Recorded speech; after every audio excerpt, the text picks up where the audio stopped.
तेल अवीव पर भी हूती का हमला जारी है। तेल अवीव समेत इजराइल के कई शहरों पर ताबड़तोड़ ड्रोन हमले हो रहे हैं। आसमान से मिसाइलों की बारिश हो रही है। गौर करने वाली बात यह है कि इन तमाम हमलों को यमन ने अंजाम दिया जा रहा है और यमन से इजराइल की दूरी करीब 2300 किलोमीटर की है। और इतना ही नहीं, इजराइल ने तेल अवीव की सुरक्षा के लिए आयरन डोम जैसे डिफेंस सिस्टम को तैनात कर रखा है। ऐसे में सवाल ये उठता है कि हूती ने नेतन्याहू के सुरक्षा घेरे में सेंध कैसे लगाई? आखिर हूती का यमन टू तेल अवीव आक्रमण मार्ग क्या है और कैसे हूती के इन हमलों के साथ ही अरब एटमी विनाश का खतरा बढ़ गया? रिपोर्ट में देखिए। 48 घंटे पहले हूती के कामिकाज़े ड्रोन ने इजराइल की धरती पर मिनी 9/11 को अंजाम दिया।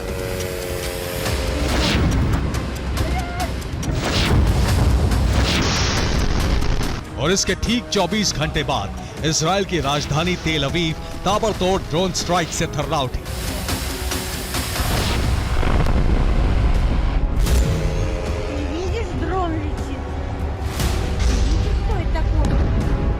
तेल अवीव का कोना कोना विस्फोटक ड्रोन्स के प्रहार से दहल उठा।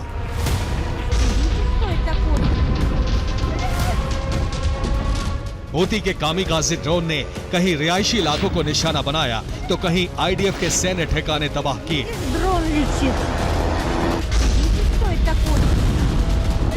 बीती रात तेल अवीव पर इतना भीषण हमला हुआ जिसे देख नेतन्याहू के भी होश फाख्ता हो गए।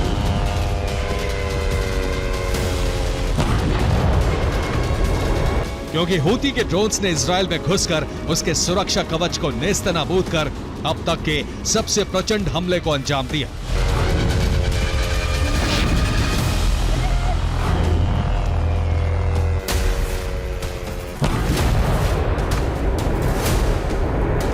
दावा किया जा रहा है कि बीती रात इजराइल पर 200 से ज्यादा ड्रोन स्ट्राइक हुई।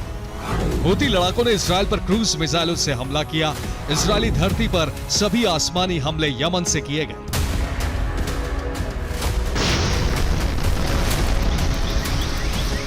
बीती रात इजराइल की राजधानी तेल अवीव में फिर से विध्वंसक ड्रोन स्ट्राइक का होना बेहद ही हैरान करने वाला है।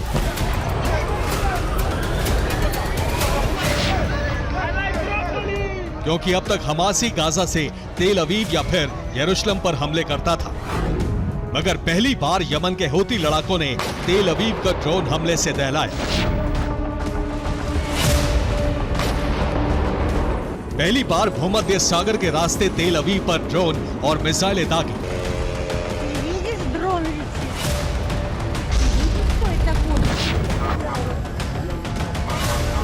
ऐसे में सवाल खड़ा होता है कि हूती ने इजराइल के सुरक्षा चक्रव्यूह को कैसे तोड़ा? इजराइल का अर्ली वार्निंग सिस्टम कैसे फेल हुआ?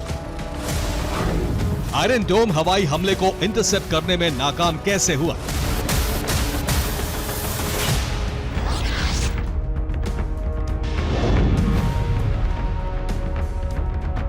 यमन से तेल अवीव की दूरी करीब 2300 किलोमीटर है और यमन के हूती लड़ाके ये दावा कर रहे हैं कि उनके ड्रोन्स और मिसाइलों ने 2000 किलोमीटर से ज्यादा की दूरी तय करते हुए भूमध्य सागर के रास्ते तेल अवीव को दहलाया।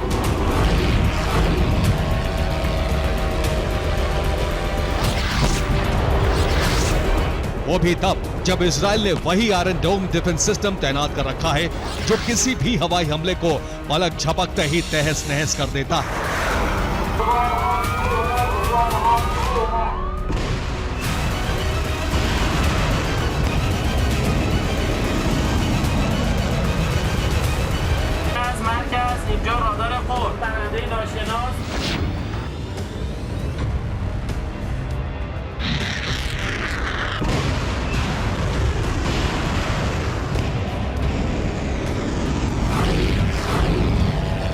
यानी आयरन डोम जैसे डिफेंस सिस्टम का ब्लैक स्पॉट ही हूती के लिए कारगर साबित हुआ, क्योंकि दावा यह किया जा रहा है कि इजराइल पर हमले के लिए हूती ने पुख्ता प्लानिंग करते हुए न सिर्फ ब्लैक स्पॉट की पड़ताल की बल्कि खास तौर के ड्रोन्स का भी इस्तेमाल किया।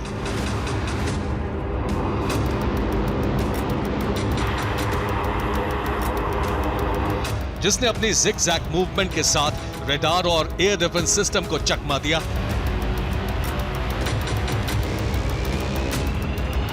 कम ऊंचाई पर उड़ते हुए टारगेट पर पिन पॉइंट अटैक किया।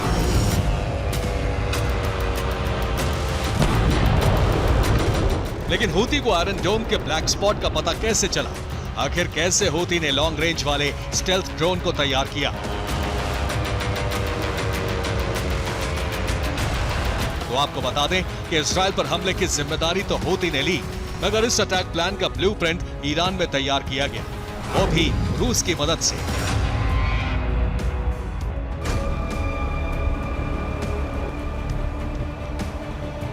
दरअसल कुछ रिपोर्ट्स में यह दावा किया जा रहा है कि रूस ने आयरन डोम के ब्लैक स्पॉट की जानकारी हूती को दी। सैटेलाइट की मदद से ब्लैक स्पॉट से जुड़ा इनपुट जुटाया गया। वहीं ईरानी सेना ने हूती लड़ाकों को स्टेल्थ ड्रोन की सप्लाई की। याफा ड्रोन की मदद से हूती ने तेल अवीव पर भीषण हमले किए।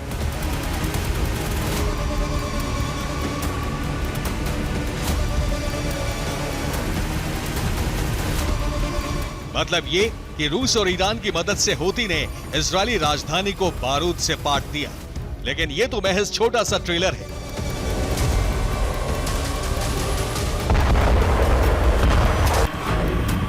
जिस तरह आईडीएफ गाजा में पर्चे गिराकर फिलिस्तीनी नागरिकों को गाजा खाली करने का फरमान सुनाती थी, ठीक उसी तरह अब हूती ने भी जाफा यानी तेल अवीव को खाली करने के लिए पर्चे जारी किए।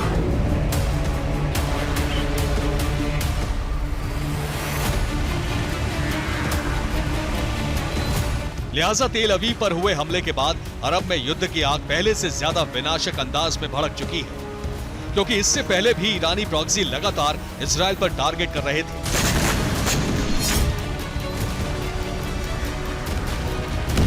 मगर जिस तरह अरब की जंग में रूस की एंट्री हुई है, इसे देख इजराइल भी सन्न है।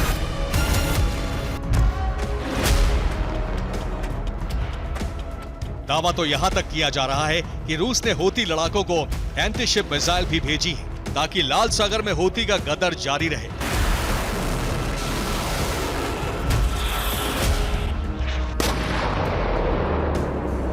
ऐसे में माना जा रहा है कि बेंजामिन जल्दी अमेरिकी दौरे पर जाएंगे, जहां वो यूएस प्रेसिडेंट से मिलेंगे।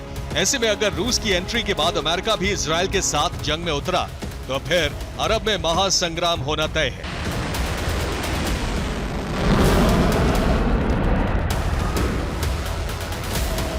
बम गोला बारूद के साथ एटमी विनाशकों का इस्तेमाल तय है।